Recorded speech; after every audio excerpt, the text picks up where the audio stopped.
فرحاد اپنی ٹیم کے ساتھ جبکہ عاجل اور مصطفیٰ ایک گاڑی میں روانہ ہوئے۔ 1 گھنٹے کے بعد وہ لوگ اس جگہ موجود تھے، لیکن وہاں ایسی کوئی بھی جگہ نہیں دکھ رہی تھی جہاں اسے رکھا جاتا۔ وہ لوگ آس پاس ایسے ہی دیکھ رہے تھے کہ فرحاد کو اپنے موبائل پر ایک ویڈیو موصول ہوئی اسی نمبر سے۔ اس نے ویڈیو آن کی تو وہی آدمی دوبارہ راڈ اس کے دوسرے بازو پر لگا رہا تھا اور رابیل کی چیخیں عروج پر تھی۔ رابیل کی چیخوں پر عاجل، مصطفیٰ اور فرحاد نے موٹیاں بینچی تھی۔ تینوں کی آنکھیں ضبط سے لہو چلکانے لگی تھی۔ فرحاد نے ویڈیو کو غور سے دیکھا تو رابیل کے پیچھے ایک کڑکی تھی جہاں سے پانی نظر آ رہا تھا، یعنی وہ لوگ ایسی جگہ تھے جہاں چشمہ تھا۔ فرحاد نے اپنی ٹیم کو 2 حصوں میں تقسیم کیا اور ایک کو جنگل کے ایک طرف جبکہ دوسری کو دوسری سمت بھیجا اور خود عاجل اور مصطفیٰ کے ساتھ سڑک کے دوسری طرف موجود جنگل میں گیا۔ وہ لوگ احتیاط سے چاروں طرف دیکھتے ہوئے جا رہے تھے کہ انہیں رابیل کی چیخیں سنائی دی۔ وہ لوگ جلدی جلدی آواز کی سمت دوڑنے لگے۔ کچھ دور انہیں ایک جھونپڑی دکھائی دی جس کے ارد گرد کچھ آدمی کڑے پہرا دے رہے تھے۔ عاجل صدا کا جذبات میں آ کر بنا کسی ہتھیار کے ان کی طرف جانے لگا کہ فرحاد نے اسے روکا اور اسے پسٹل تھمائی۔ اب وہ لوگ احتیاط سے اس جھونپڑی کی طرف بڑھ رہے تھے۔ پیچھے کی طرف جا کر عاجل نے ایک کے منہ پر ہاتھ رکھ کر اس کی گردن کو مروڑا تو وہ تڑپنے لگا۔ عاجل نے اسے زمین پر پھینکا اور آگے بڑھا۔ اسی طرح فرحاد نے دوسرے آدمی کی سر کی پچھلی سائڈ پر گن مار کر اسے بے ہوش کر دیا اور اندر جانے سے پہلے اپنی ٹیم کو میسج کر دیا۔ باہر جتنے بھی آدمی تھے انہیں بے ہوش کر کے وہ لوگ اندر داخل ہوئے۔ سامنے ہی 2 کمرے تھے، وہ اس کمرے میں داخل ہوئے جہاں سے رابی کے چیخنے کی آوازیں آ رہی تھی۔ سامنے کا منظر دیکھ کر عاجل کی آنکھوں میں ضبط کے باوجود نمی آ گئی۔ اس نے بپرے شیر کی طرح آگے بڑھ کر اس آدمی کو پیچھے دھکا دیا۔ اسے سمجھنے کا موقع دیے بغیر اس نے وہی گرم راڈ اس کے جسم پر لگایا تو وہ چیخ اٹھا۔ عاجل نے جس طرح اس کی بہن کی چیخوں پر کان بند کر کے اسے زخم دے رہا تھا، ویسے ہی اس نے بھی اپنے کان بند کر لیے۔ ان کی ٹیم بھی وہاں پہنچ چکی تھی۔ علی نے عنایہ کو پکڑ کر لیڈی کانسٹیبل کے حوالے کیا۔ فرحاد نے جلدی سے آگے بڑھ کر رابیل کو رسیوں سے آزاد کیا۔ اس کے دودیا بازو پر راڈ کے نشان چپ گئے۔ مصطفیٰ صاحب تو اپنی لاڈو پلی بیٹی کی یہ حالت دیکھ کر ہی سکتے میں تھے۔ انہوں نے آگے بڑھ کر فرحاد سے رابیل کو لے کر گلے لگایا اور اس کے چہرے کو جا بجا چوما۔ اتنی تکلیف برداشت کرتے اس کی برداشت اب انہیں دیکھ کر ختم ہوئی تھی اور وہ لہرا کر ان کی باہوں میں بے ہوش ہو گئی۔ فرحاد نے عاجل کو جو اسے آج ہی مار دینا چاہتا تھا پکڑ کر اس آدمی سے پیچھے کیا اور اسے بھی پولیس اسٹیشن لے جانے کو کہا۔ عاجل، رابی بے ہوش ہو گئی ہے۔ عاجل نے راڈ کو وہی پھینکا اور اسے باہوں میں اٹھائے باہر کی جانب بھاگا۔ تم بھی جاؤ ان کے ساتھ، ان دونوں کو میں دیکھ لیتا ہوں۔ علی نے اس کے کندھے پر ہاتھ رکھ کر کہا تو اس نے تشکرانہ نظروں سے اسے دیکھا۔ ڈاکٹر نے اس کی بینڈیج وغیرہ کر دی تھی، زخم کافی گہرے تھے۔ عاجل کو تو اس کے زخم دیکھ کر رہ کر ان لوگوں پر غصہ آ رہا تھا۔ فرحاد اسے دیکھنے کے لیے روم میں داخل ہوا تو وہ آنکھیں موندے لیٹی ہوئی تھی۔ اس نے اسے پکارا تو اس نے اپنی آنکھیں آہستہ سے کھولی۔ کیسی ہو؟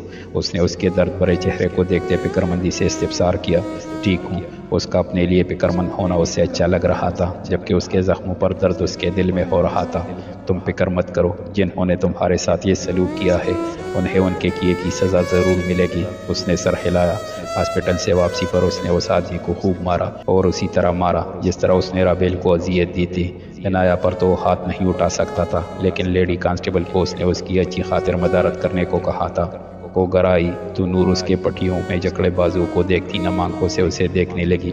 کیسے ہوا یہ؟ انہوں نے اس کے بازو کو دیکھتے نم لہجے میں پوچھا۔ بس ذرا سا ایکسیڈنٹ ہو گیا تھا، اس کی بجائے جواب مصطفیٰ صاحب نے دیا تھا اور اسے اس کے کمرے میں لائے تھے۔ پیچھے ہی وہ بھی آئی۔ زیادہ چوٹ تو نہیں آئی؟ درد تو نہیں ہو رہا زیادہ؟ نور نے اس کے ساتھ بیٹھتے کہا۔ نہیں، ڈاکٹر نے درد کا انجیکشن لگا دیا تھا۔ عاجل بھی وہی صوفے پر بیٹھا ہوا تھا۔ کیا حلا اس کے لیے سوپ بنا کر لائی؟ اسے دیکھ کر جہاں عاجل کو دن کا منظر اور اس کے کہیل پاس یاد آئے تھے وہی اس نے اس کی سرخی مائل نیلی آنکھوں سے نظریں چرائی تھی۔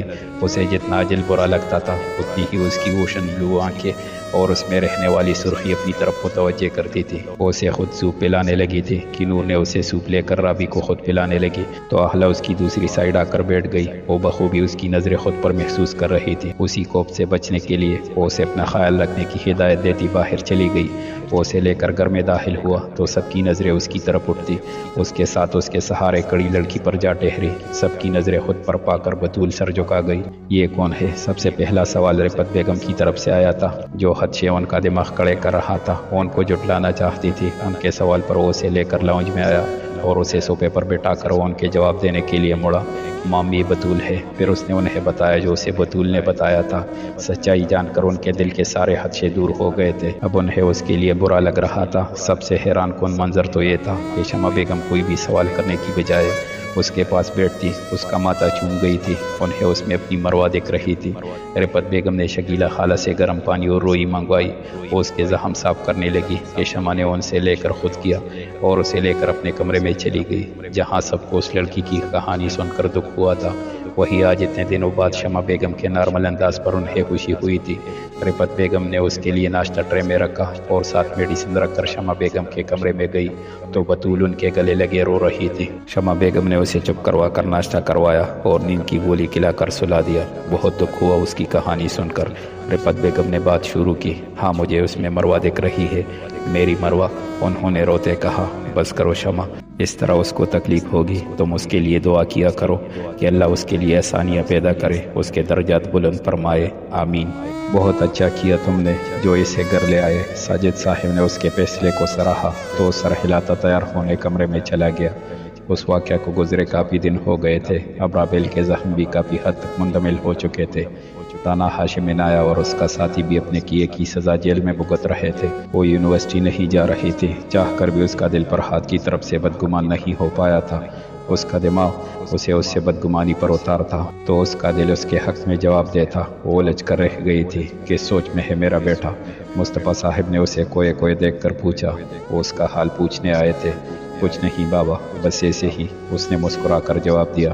صحیح، اب بازو کیسا ہے؟ انہوں نے فکر سے اس کے بازو کو دیکھتے استفسار کیا۔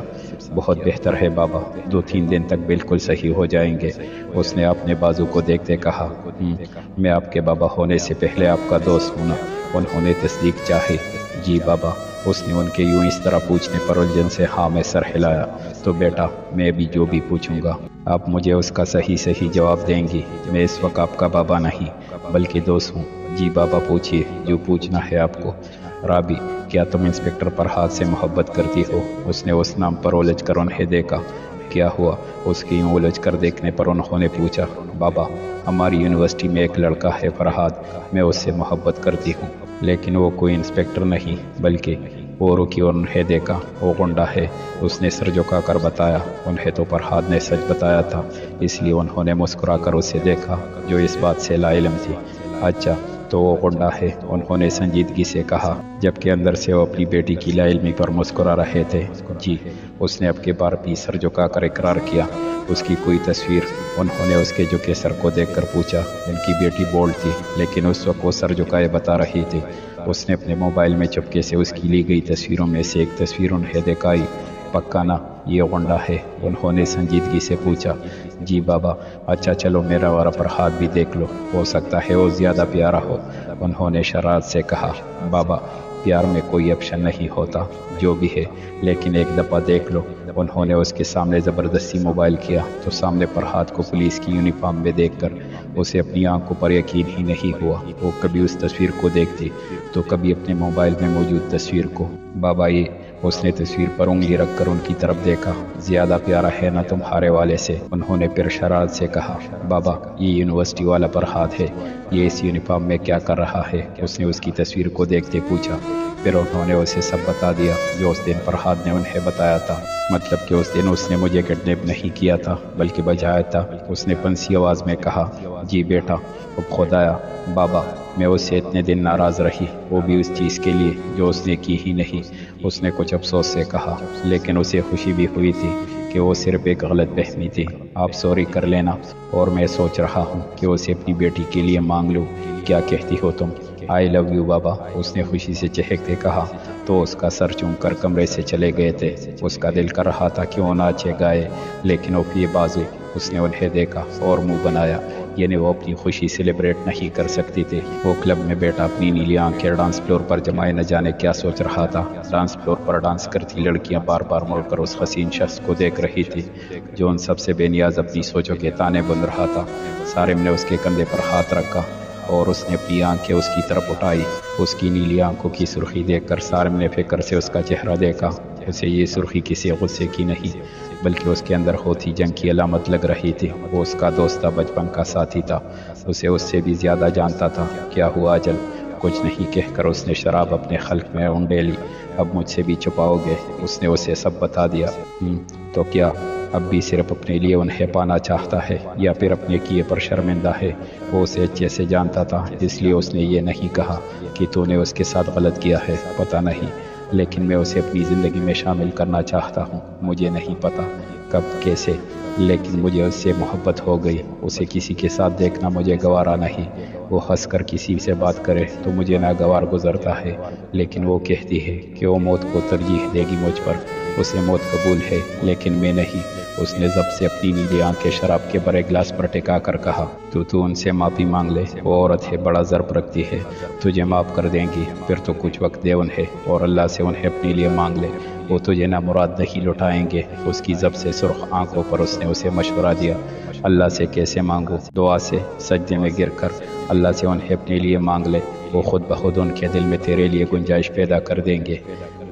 لیکن میں تو کافی عرصے سے اس کے در پر نہیں گیا، کیا وہ میری دعا قبول کرے گا؟ کہیں وہ بھی تو مجھے اس کی طرح دھتکار تو نہیں دے گا؟ وہ غفور ہے، اپنے بندوں کو معاف کرنے والا ہے۔ دیکھ، تو نے اتنے عرصے سے اس کے آگے سجدہ نہیں کیا، اسے یاد نہیں کیا، تو کیا اس نے تجھے رزق نہیں دیا یا پھر اس نے تیری آسائش کم کر دی ہے؟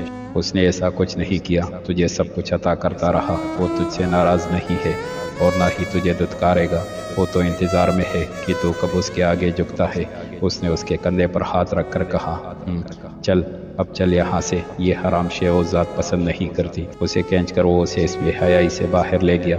گھر آ کر اس نے شاور لیا اور فریش ہو کر بیڈ پر بیٹھ گیا کہ اسے سارم کی کئی باتیں یاد آئی۔ اس نے کافی عرصے سے نماز ادا نہیں کی تھی، اس لیے اس نے اپنی غلطیوں کو نکالنے کے لیے یوٹیوب سے نماز کا طریقہ دیکھا اور وضو کرنے چلا گیا۔ وضو کر کے اس نے جائے نماز ڈھونڈا جو اسے کمرے میں کہیں نہیں ملا، تو وہ مایوسی سے بیٹھ گیا کہ اس کے دل نے اسے ملامت کیا۔ اس نے کبٹ سے چادر نکالی اور بچھا کر نماز ادا کرنے لگا۔ نماز ادا کر کے اس نے دعا کے لیے ہاتھ اٹھائے تو اس کی آنکھیں نم ہو گئی۔ اتنے سال بعد اپنے رب سے ہم کلام ہوتے، اس نے سب سے پہلے اس ذات کی تعریف کی اور پھر اپنے لیے اخلاق کو مانگا۔ ہاتھ منہ پر پھیر کر اس نے چادر اپنی جگہ پر رکھی اور سونے کے لیے لیٹ گیا۔ بے شک آج پرسکون نیند اس کا انتظار کر رہی تھی۔ اس دن کے بعد سے وہ ناشتہ کمرے میں ہی کرتی تھی۔ اس کی کوشش ہوتی کہ وہ اس کا سامنا کم ہی کرے، لیکن آج مصطفیٰ صاحب نے خود اسے جا کر ناشتے کے لیے بلایا تھا، اس لیے وہ منع نہ کر سکی۔ وہ ناشتے کی ٹیبل پر آئی تو اس کو ناشتہ کرتے دیکھ کر وہ منہ موڑ گئی۔ ڈیڈ، مجھے بھی آج سے آفس جوائن کرنا ہے۔ اس نے سب پر بم پھوڑا، سب کانا چھوڑ کر اسے دیکھنے لگے۔ یہ ان کے لیے کسی معجزے سے کم نہیں تھا کہ وہ خود آفس جانے کا کہہ رہا ہے۔ کیا کہا تم نے؟ نور نے حیرانگی سے کہا۔ انہیں لگا شاید انہوں نے غلط سنا ہے، سب کو یہی لگ رہا تھا۔ بھائی رات کو زیادہ پیتی کیا؟ نہیں، میرا آفس ہے، مجھے ہی دیکھنا ہے، تو سوچا آج سے ہی کیوں نہیں؟ اس نے بے نیازی سے کہا۔ وہ جانتا تھا کہ سب کے لیے شاکنگ ہے، لیکن وہ بے نیاز بنا ساتھ ساتھ ناشتہ کرنے لگا۔ اچھی بات ہے، کس کا آفس جوائن کرنا ہے؟ ماں کا کہ باپ کا؟ مصطفیٰ صاحب نے نارمل پوچھا۔ یہ کیا بات کی آپ نے؟ مصطفیٰ میرا اور آپ کا کیا الگ الگ ہے؟ نور نے ذرا ناراضگی سے کہا۔ ارے نہیں بیگم، دل پر نہ لے، میں تو اس لیے پوچھ رہا تھا کہ دونوں اس کے ہیں تو کس والے کو اپنی آمد کا شرف بخش رہے ہیں، کیونکہ مجھے تو میرے امپلائیز بہت عزیز ہے اور آپ ان کے مزاج سے بخوبی واقف ہے۔ ہاں، نہیں ڈیڈ، آپ بے فکر رہے، میں آپ کے امپلائیز کو نہیں کہوں گا، میں تو صرف ایک ہی انسان کو کہوں گا، وہ بھی پورے حق سے۔ پہلی بات اس نے کہا لگا کر ہنس کر کی، جبکہ دوسری اس نے مانی ہیزی سے اخلاق کو دیکھ کر کی۔ وہ جو پہلی دفعہ اسے کہا لگا دے دیکھ رہی تھی، اس کی مانی ہیز بات پر لب بینچ کر رہ گئی۔ میں خوب سمجھ رہا ہوں تمہاری بات کو۔ انہوں نے اسے اخلاق کو دیکھتے دیکھ لیا تھا اور اس کی بات کے پیچھے چھپا مانی بھی وہ سمجھ چکے تھے۔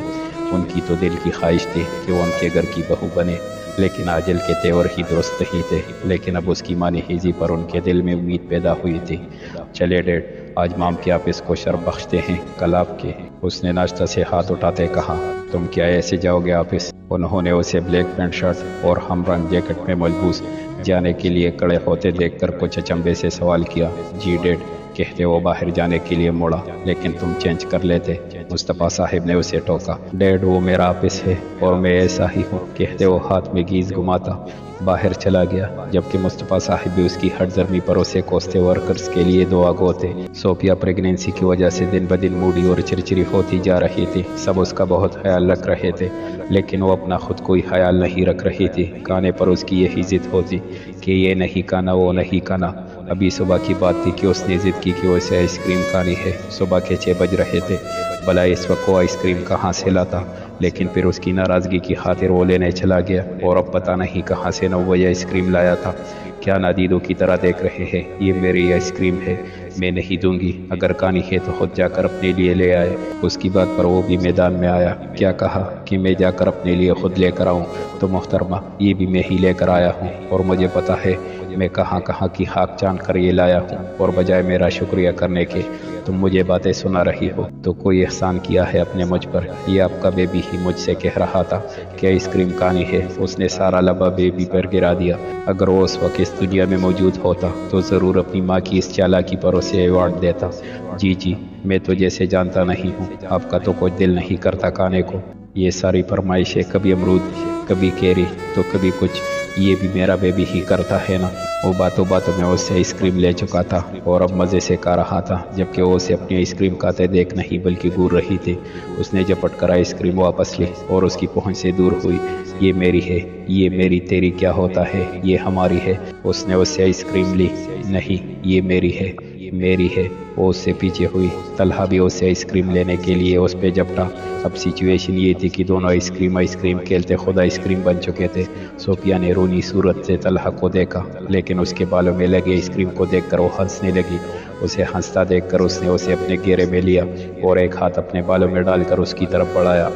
نو طلحہ پلیز۔ اس نے اس کا بڑھتا ہاتھ اپنی طرف دیکھ کر نامے سر ہلانے کے ساتھ اس کی پناہوں سے نکلنا چاہا، لیکن طلحہ نے اسے کس کے پکڑا اور اس کے نانا کرنے کے باوجود آئس کریم سے بھرا ہاتھ اس کے گال پر لگایا، اور اسی طرح دوسرے گال پر۔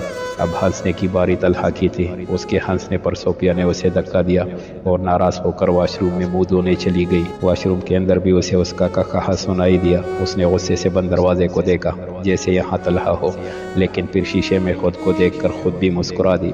یار دروازہ کھولو، اتنی پیاری لگ رہی تھی تم، قسم سے یہ روپ تمہارا سب سے بیسٹ ہے۔ اس نے دروازہ بجاتے متبسم سے کہا۔ جائے یہاں سے طلحہ، ورنہ میں خون پی جاؤں گی سارا آپ کا۔ ٹھیک ہے پی جانا، لیکن ابھی تو باہر آؤ، مجھے میری چیزیں دو، مجھے آفس جانا ہے، پہلے ہی تمہارے چکر میں لیٹ ہو گیا ہوں۔ اب کہ اس نے سنجیدگی سے کہا تو وہ بھی باہر آئی اور اسے اس کی چیزیں نکال کر دی اور تیاری میں مدد دی۔ چلو اب مجھے ایک اچھی سی کس دو تاکہ میرا دن بہت اچھا گزرے۔ نہیں، ہرگز نہیں، پہلے جو آپ نے میرے ساتھ کیا ہے کیا وہ کافی نہیں؟ اس نے اسے آنکھیں دکھائی۔ دینی تو پڑے گی۔ اس نے اسے گھیرے میں لیا۔ چوڑے لیٹ ہو رہا ہے آپ کو؟ نہیں، کوئی دیر نہیں ہو رہی، جب تک تم مجھے کس نہیں کرو گی میں نہیں چھوڑوں گا آپ کو۔ اچھا ٹھیک ہے۔ اس نے ہار مانی اور اس کے گال پر کس کی۔ اس نے بھی اس کے ماتھے پر کس کی اور خدا حافظ کہتا چلا گیا۔ دیکھا اماں جی کیسے آپ کا پوتا جی حضوری کرتا ہے اپنی بیوی کی۔ بانو بیگم نے اسے سیڑھیاں چڑھتے دیکھ کر شرارت سے کہا تو اپنے بالوں میں ہاتھ پیر کر رہ گیا۔ تو آپ کی بہو ہی اتنی پیاری ہے کہ اس کی جی حضوری کو دل کرتا ہے، وہ بھی کہاں کسی سے کم تھا۔ ماشاءاللہ، اللہ تم دونوں کو یوں ہی ہنستا بستا رکھے اور جلد اس گھر میں کلکاریاں گونجے، آمین۔ دادی نے اسے دیکھ کر دعا دی تو ان سے پیار لیتا سر چوم کر باہر چلا گیا۔ اس کی زندگی میں جو ویرانی صبا کے جانے کے بعد سے تھی اب وہ ختم ہو گئی تھی، بلکہ اس کی جگہ خوشیوں نے لے لی تھی، اور بیبی کی خوشخبری نے تو ان کی زندگی کو 4 چاند لگا دیے تھے۔ اس کی زندگی مزید خوبصورت ہو گئی تھی۔ عمارت کے سامنے گاڑی رکی تو گارڈ نے سرعت سے اس کا دروازہ کھولا تو اپنی پوری آن بان شان سے گاڑی سے نکلا۔ وہ کبھی بھی اس آفس میں نہیں آیا تھا۔ مصطفیٰ صاحب کے آفس میں وہ کبھی کبھی چلا جاتا تھا، اس لیے وہاں کے امپلائیز کو اپنے اس سر کا پتہ تھا۔ وہ جو ہی عمارت میں داخل ہوا تو سبھی ورکرز اپنی اپنی خوش گپیوں میں مصروف تھے۔ یہ دیکھ کر اس کے ماتھے پر بل پڑے۔